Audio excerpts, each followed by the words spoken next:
নমস্কার বন্ধুরা, তনুশ্রী রান্নাঘরে আপনাদের সকলকে স্বাগত জানাই।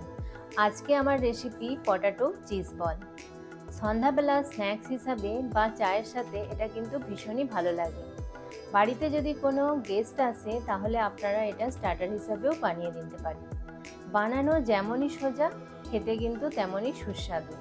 তাহলে দেখে নেওয়া যাক আজকের আমার রেসিপি পটাটো চিজ বল। নমস্কার বন্ধুরা, কেমন আছেন সবাই? আশা করছি আপনারা সকলে ভালো আছেন, সুস্থ আছেন। আমি তনুশ্রী, আপনারা দেখছেন তনুশ্রী রান্নাঘর। আর আজকে আমি আপনাদের সাথে শেয়ার করব একদম অনুষ্ঠান বাড়ি স্টাইলের চিজ বল রেসিপি। বন্ধুরা, চিজ বল বানানোর জন্য কিন্তু খুব বেশি উপকরণের প্রয়োজন হয় না, খুব অল্প উপকরণে আর খুব সহজেই তাড়াতাড়ি এটা ঝটপট বানানো হয়ে যায়। তাহলে চলুন আমি কি কি নিয়েছি সেটা দেখে দিই। চিজ বল বানানোর জন্য এখানে লাগবে হচ্ছে আলু, সেদ্ধ আলু। এখানে আমি দুটো বড় সাইজের আলুকে সেদ্ধ করে নিয়েছি ছোট ছোট টুকরো করে।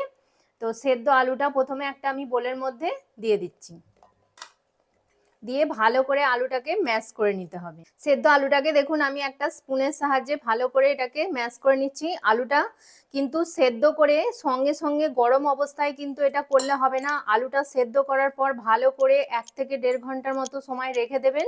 আলুটা যখন ভালোভাবে একদম ঠান্ডা হয়ে যাবে তারপর কিন্তু এটা বানাতে হবে। আপনারা যদি গরম আলু বানাতে যান তাহলে কিন্তু একদমই এটা ভালো হবে না। তো সেই জন্য এটা খেয়াল রাখবেন যেন আলুটা ভালো মতো ঠান্ডা হয়ে যায়। তো আলুটাকে ভালো করে আমি ম্যাশ করে নিচ্ছি। আপনারা চাইলে গোটা আলুকে সেদ্ধ করে গ্রেট করেও নিতে পারেন বা হাত দিয়ে ভালো করে ম্যাশ করে নিতে পারেন, যেটা আপনাদের সুবিধা। আলুটা দেখুন ভালোভাবে আমার একদম ম্যাশ করা হয়ে গেছে। খুব সুন্দর করে কিন্তু ম্যাশ করতে হবে যেন একটুও দানা দানা মতো না থাকে। তো এবার আমি এতে কিছু উপকরণ অ্যাড করব। প্রথমেই দেখুন আমি এখানে গাজর কুচি নিয়েছি। এখানে 1 টেবিল চামচ মতো গাজর কুচি আছে। আর গাজরটাকে দেখুন আমি একদম খুবই ছোট ছোট করে কেটেছি। এরকম ছোট ছোট করেই কিন্তু কাটতে হবে। আর এতে কিন্তু খুব বেশি পরিমাণে সবজি দিলে হবে না, একদম খুব অল্প করেই দিতে হবে। তো আমি গাজর কুচিটা দিয়ে দিচ্ছি। এবার দেবো ক্যাপসিকাম কুচি। দেখুন ক্যাপসিকামটাকেও ঠিক গাজরের মতোই ছোট ছোট করে আমি কেটে নিয়েছি। তো এখানেও ওই একই পরিমাণই আছে, একদম 1 টেবিল চামচ মতো। তো এটাও দিয়ে দিলাম। এবার দেবো রসুন কুচি। আমি এখানে 2 কোয়া রসুনকে কুচিয়ে নিয়েছি একদম ছোট ছোট করে। এর থেকে কিন্তু বেশি দিলে হবে না, তাহলে কিন্তু গন্ধটা বেশি লাগবে। তো একদম লিমিটেড পরিমাণেই দিতে হবে, যেটুকু প্রয়োজন। আমি এখানে 2 খানা রসুনকে কুচিয়ে নিয়েছি, 2 কোয়া। এবার দেবো হচ্ছে কাঁচা লঙ্কা কুচি। এটাকেও কিন্তু খুব ছোট করে একদম দেখুন মিহি করে আমি কুচিয়ে নিয়েছি। এখানে 2টো কাঁচা লঙ্কা আছে, আপনারা যেরকম ঝাল পছন্দ করেন সেই অনুযায়ী দিয়ে দেবেন। এবার দেবো 1 টেবিল চামচ ধনে পাতা কুচি। এবার দিয়ে দিচ্ছি স্বাদ অনুযায়ী লবণ। দিয়ে দেবো হাফ চামচ গোলমরিচের গুঁড়ো। দিয়ে দিচ্ছি 1 চামচ চিলি ফ্লেক্স। দিয়ে দেবো 1 চামচ কর্নফ্লাওয়ার। দেখুন বন্ধুরা, সব উপকরণগুলো আমার দেয়া হয়ে গেছে। তবে এর মধ্যে আপনারা গ্রিন হার্বস অ্যাড করতে পারেন। এই মুহূর্তে আমার কাছে গ্রিন হার্বসটা আমার কাছে নেই, সেই জন্য আমি দিলাম না। তো এটা ছাড়াও আপনারা বানাতে পারেন। আর যদি আপনাদের কাছে থাকে তাহলে এটা অ্যাড করে দিয়ে তারপর সব উপকরণগুলো মিশিয়ে নেবেন। তো আমি এবার সব উপকরণগুলো একসাথে ভালো করে মিশিয়ে নিচ্ছি। দেখুন সব উপকরণগুলো আমার ভালো করে মেশানো হয়ে গেছে।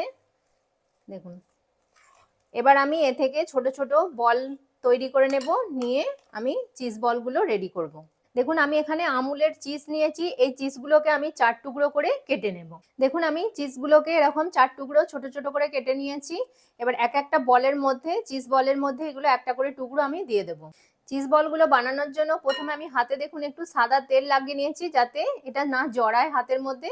তো এখান থেকে চামচে করে দেখুন 1 চামচ মতো আমি আলুর যে পুরটা বানালাম সেটা নিয়ে নিচ্ছি হাতের মধ্যে। এবার এরকম গোল করে আমি বানিয়ে নেব। বন্ধুরা দেখুন প্রথমে এরকম গোল করে নিতে হবে। 1 চামচ এখানে আমি আলুর পুরটা নিয়েছি, নিয়ে এবার এরকম গোল করে নিয়েছি। এবার মাঝখানটাকে একটু প্রেস করে এরকম একটু গর্ত মতো করে দিতে হবে। দেখুন এরকম গর্ত মতো করে দিলাম। দিয়ে এবার যে আমি চিজগুলো কেটে রেখেছিলাম এখানে একটা চিজের টুকরো দিয়ে দিলাম। দিয়ে এইটাকে এবার ভালো করে মুড়িয়ে সিল করে আবার আমি গোল করে নেব। এরকম করে নিলাম, নিয়ে এবার আমি হাত দিয়ে আবার গোল করে নেব। দেখুন বন্ধুরা একটা চিজ বল আমার রেডি হয়ে গেছে। ঠিক এরকম করে হাত দিয়ে গোল গোল করে ঘুরিয়ে আমি এটাকে গোল শেপ দিয়ে দিয়েছি। ঠিক এইভাবেই বাকি সব বলগুলো আমি তৈরি করে নেব। দেখুন বন্ধুরা, সব চিজ বলগুলো আমার একদম রেডি করা হয়ে গেছে। এখানে কত সুন্দর লাগছে বলগুলো। এবার আমি এই বলগুলোকে কোটিং করব, তো তার জন্য একটা ব্যাটার তৈরি করতে হবে। তাহলে চলুন ব্যাটারটা শুরু করি। ব্যাটারটা তৈরি করার জন্য আমি এখানে একটা বোল নিয়েছি। বোলটার মধ্যে আমি এখানে 1 বাটি ময়দা নিয়েছি। 1 বাটি ভর্তি না, একটু খালি আছে। তো ময়দাটা দিয়ে দিচ্ছি। হাফ বাটি কর্নফ্লাওয়ার নিয়েছি, কর্নফ্লাওয়ারটা দিয়ে দিচ্ছি। দেবো স্বাদ অনুযায়ী লবণ, একটু গোলমরিচের গুঁড়ো দিয়ে দিলাম। প্রথমে শুকনো উপকরণগুলোকে আগে ভালো করে আমি মিশিয়ে নিচ্ছি। এবার এতে অল্প অল্প জল দিয়ে আমি ব্যাটারটা তৈরি করব। এবার আমি অল্প একটু প্রথমে জল দিয়ে দিচ্ছি। প্রথমেই কিন্তু একবারে অনেকটা জল দিলে হবে না, তাহলে এটা দলা বেঁধে যাবে। সেই জন্য অল্প অল্প করে জল দেব আর ব্যাটারটা তৈরি করব। ব্যাটারটা দেখুন অনেকটাই এখন ঘন আছে, সেই জন্য আরেকটু জল লাগবে। তো আরেকটু জল আমি দিয়ে দিলাম। দিয়ে ভালো করে আমি ব্যাটারটাকে গুলে নিচ্ছি। দেখুন ব্যাটারটার মধ্যে একটু কিন্তু লাম্পস বাঁধেনি, এরকম কিন্তু ভালো করে এটাকে গুলে নিতে হবে। ব্যাটারটা দেখুন আমার রেডি হয়ে গেছে। এই ব্যাটারটা কিন্তু খুব ঘনও হবে না, আবার খুব পাতলাও হবে না। দেখুন এরকম যখন পড়বে বুঝতে পারবেন যে ব্যাটারটা একদম ঠিকঠাক রেডি হয়ে গেছে। দেখছেন এরকম আস্তে আস্তে টপ টপ করে পড়ছে। তো এবার আমি কোটিংটা করব। দেখুন ব্যাটারটা আমার রেডি করা হয়ে গেছে। আর এখানে আমি দেখুন বেশ কিছুটা পরিমাণ ব্রেড ক্রাম্বস নিয়েছি। তো এবার এটাকে আমি কোটিং করব চিজ বলগুলো। প্রথমে আমি একটা চিজ বল নিয়ে নিচ্ছি। চিজ বলগুলোকে আমি ডবল কোটিং করব। তো প্রথমেই আমি এই ব্যাটারটার মধ্যে দিয়ে দিচ্ছি।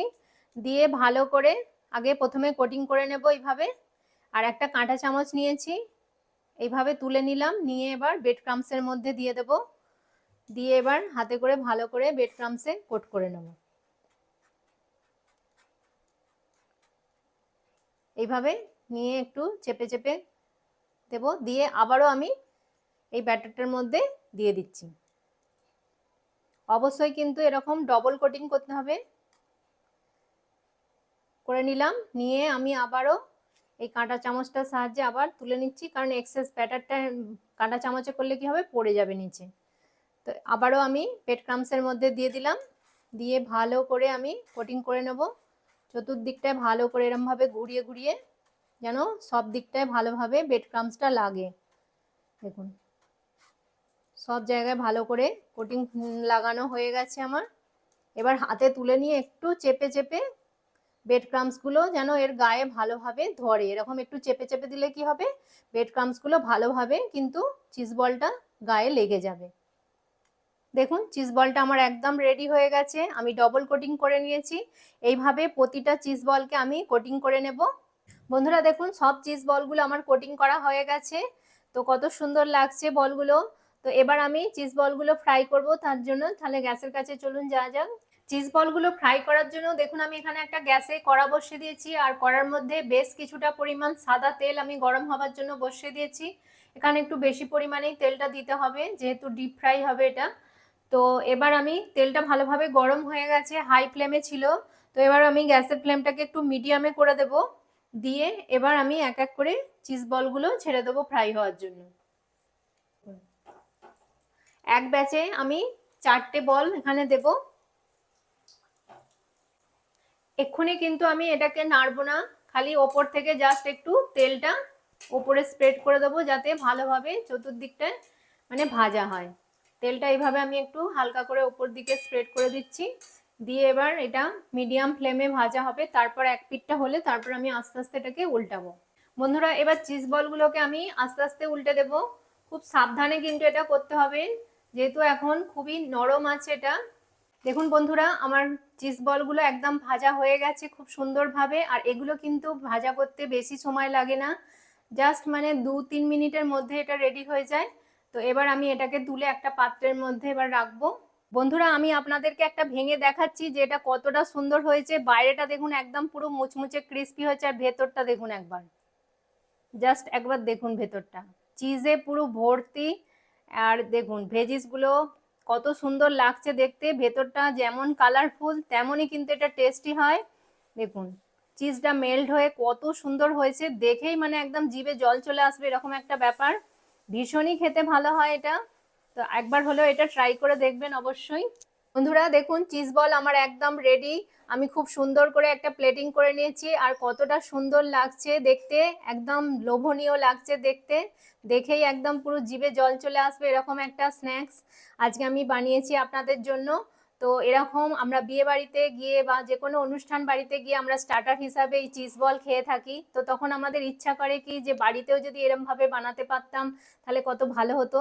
তো আর কোনো চিন্তা নেই, আপনারা এইভাবে চিজ বল বাড়িতে যখনই মন চাইবে বানিয়ে নিতে পারবেন। আর এটা ইভিনিং স্ন্যাক্স হিসাবে খুবই ভালো লাগবে, বাচ্চা থেকে বড় সকলেরই কিন্তু এটা ভীষণই পছন্দ হবে।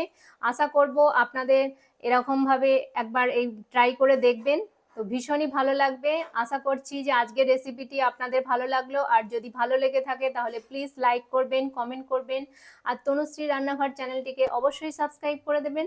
পাশে থাকা বেল আইকনটি প্রেস করে দেবেন যাতে সহজেই আমার নতুন নতুন রান্নার ভিডিও নোটিফিকেশন আপনারা খুব সহজেই পেয়ে যান। আর আপনার বন্ধু বান্ধবদের মধ্যে প্লিজ এটা শেয়ার করে দেবেন। ততক্ষণ আপনারা ভালো থাকবেন, সুস্থ থাকবেন। আপনাদের সাথে দেখা হবে আবার একটি নতুন রান্নার ভিডিওতে। নমস্কার, টাটা।